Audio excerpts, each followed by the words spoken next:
Hello everyone. सो आज के इस वीडियो में we are going to talk about कि how to approach any system design interview, right. So जैसे बहुत एक कॉमन प्रॉब्लम स्टेटमेंट बताता हूँ आपको।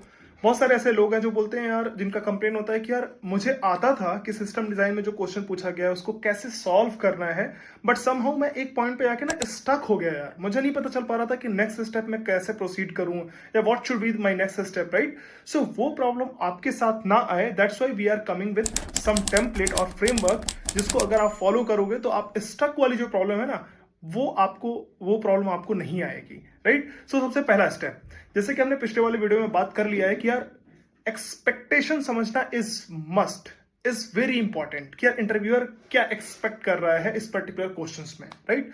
सो जो हमारा टेम्पलेट का जो फर्स्ट स्टेप है which is clarifying requirements, right. So you need to clarify the requirements, और इसी में कहीं ना कहीं आप अपने इंटरव्यूअर के एक्सपेक्टेशंस को समझते हो कि यार इंटरव्यूअर एक्सपेक्ट क्या कर रहा है। तो जैसे अगर उसने फॉर एग्जांपल ऊपर डिजाइन करने के लिए बोला है, then you have to understand the interviewer expectation and you have to list down कि these are the bare minimum MVP product, minimum valuable product which I am going to cover in my next 45 minute or 50 minutes, right? So clarifying your requirements में आप basically list of MVP products को आप list down करते हो which we are calling as a functional requirement, then फिर आप non functional requirement को basically list down करते हो, और क्या क्या आप as a out of scope रख रहे हो इस पर्टिकुलर डिस्कशन के लिए वो भी आप लिस्ट डाउन करते हो, right. so that you and your interviewer both are on the same page, because guys HLD round में दिस इज वेरी इंपॉर्टेंट कि यार इंटरव्यूअर और कैंडिडेट दोनों एक सेम पेज पे हो। अगर दोनों अलग अलग पेज पे रहेंगे, राइट, दैट मीन्स कि रिजेक्शन तय है यार, right. So you need to understand the interviewer expectation and you need to keep your interviewer on the same page, right? So this is first step, clarifying your requirement, और इसी में ये सब चीजें आप बेसिकली करते हो। The second step where you will talk about some storage calculation या estimate scale आप करोगे basically, right? So this step is again very important, you have to call out, but this is optional as well. Why optional? Because some interviewer they don't want to talk on this estimate calculation, storage calculation और estimate scale, right? Because यहाँ पे कुछ ज्यादा कुछ नहीं होता है, basically math calculation ही होती है। But again आपको ये पॉइंट स्किप नहीं करना है, you can directly call out to the interviewer कि यार this is the my second step which is estimate scale. If you want I can talk about the scale, or I can say storage calculation, else I can skip this part considering 45 or 50 minute as an interview time, right? But again आपको point miss नहीं करना है। Now coming to कि यार what is the expectation from this step, like what you need to cover in this second step which is estimate scale.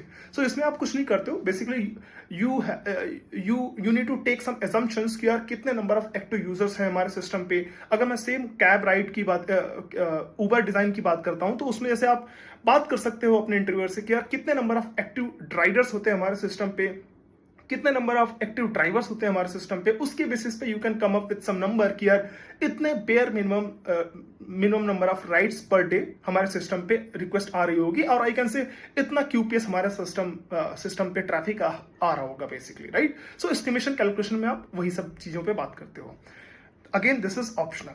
The third step which we are calling as a defined core entities, right. So ये this is very important step जिसमें आप 2-4-5 minute का time लेते हो और you are just coming with some set of core entities which is useful for your functional requirement, right? So functional requirement के basis पे you are just you have to just define some core entities which you are going to use to store your data in your databases, right?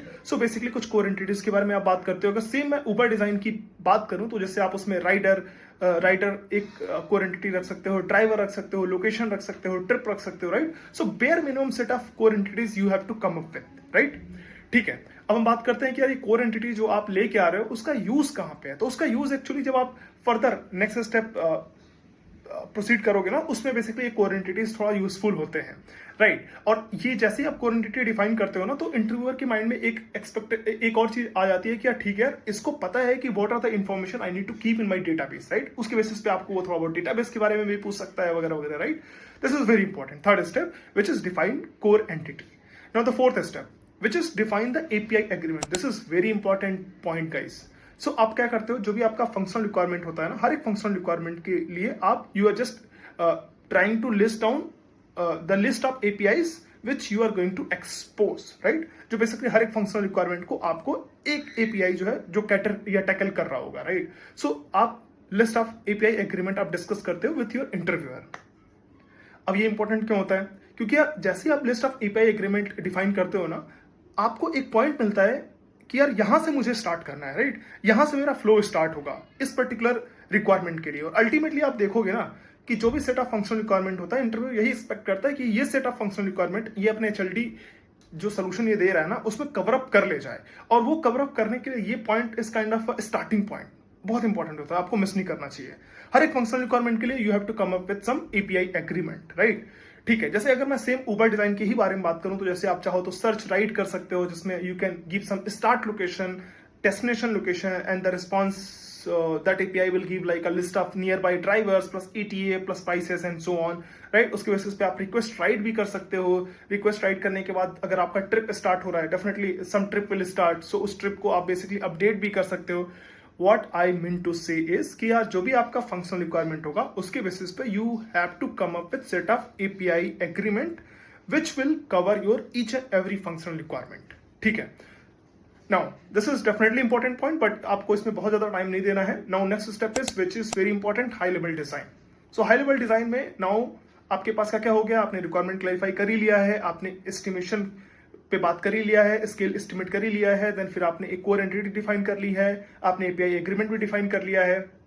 अब आप क्या करोगे? आप basically HLD diagram design करना start करोगे, जिसमें आप ये डिफाइन करोगे कि यार these are the components and these are the basically data flows, और बेसिकली एक कंपोनेंट दूसरे कंपोनेंट से कैसे कनेक्टेड है, कैसे उनके बीच में रिलेशनशिप है, ये सब चीजें आप बेसिकली एचएलडी डायग्राम में डिफाइन करते हो। और जैसे ही आपने एचएलडी डायग्राम डिफाइन करा ना, डिजाइन करा, सो एटलीस्ट इंटरव्यूअर का एक्सपेक्टेशन होता है कि जो भी मैंने ऊपर सेट ऑफ फंक्शनल रिक्वायरमेंट दिया था ना, वो bare minimum set of functional requirement should be cover in your first level of HLD design, और I can say diagram, right? So आपने एचएलडी डायग्राम डिजाइन कर लिया, दैट मीन्स कि अगर आप SD1 हो या SD2 हो, दैट मीन्स कि आपका काम हो गया। आपको इतना ही भी अगर आपने अच्छे से कर दिया ना, दैट मीन्स कि आपको पॉजिटिव फीडबैक या स्ट्रॉन्ग हायर वाला फीडबैक जरूर ही मिलना है, राइट? अब आता है थोड़ा, अगर आप सीनियर SD साइड में हो, kind of late senior SD हो या स्टाफ प्लस हो, तो उसमें डेफिनेटली आपको you have to go little bit more deeper as well, right? Because ऐसा नहीं हो सकता कि सारा प्रॉब्लम आप एक ही साथ सॉल्व कर पाओ, राइट? तो इसलिए आपको चंक्स में प्रॉब्लम को सॉल्व करना होता है। First you come up with some basic HLD diagram, now you can go more deeper each and every components, कि हर एक कंपोनेंट पे आप और डीप जा रहे हो, you are just trying to find out कि what are the bottlenecks can be possible in our system, what will be the scale, what will be the failure cases, what will be the edge cases. So ये सब चीजें आप define कर रहे हो, उसके basis पे if it is required you are changing your HLD diagram slightly, right? So deep dive is very important, और as a senior engineer or as a staff plus you have to invest good amount of time in deep dive basically, because interviewer को इस point से ही लगता है कि यार हाँ बंदा जो है ना बहुत ही डीप लेवल पे जाता है, and this is very important point specially for staff और एबव स्टाफ।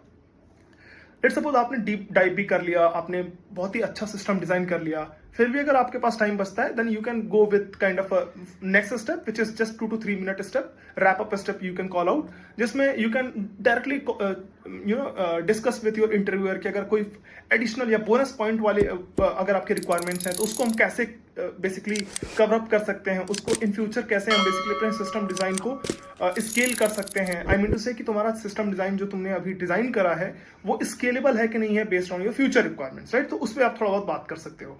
बट अगेन अगर मैं समरी बताऊं इस पूरे वीडियो का, तो आपका जो टेम्पलेट है, आपका जो फ्रेमवर्क है, उसमें मेजरली 6 स्टेप्स हैं, जिसमें एक स्टेप आपका ऑप्शनल है। The first, clarify requirements, second, estimate scale which is optional, third step which is define core entity, then fourth which is define the API agreement, fifth step which is HLD, and most important deep dive session, right?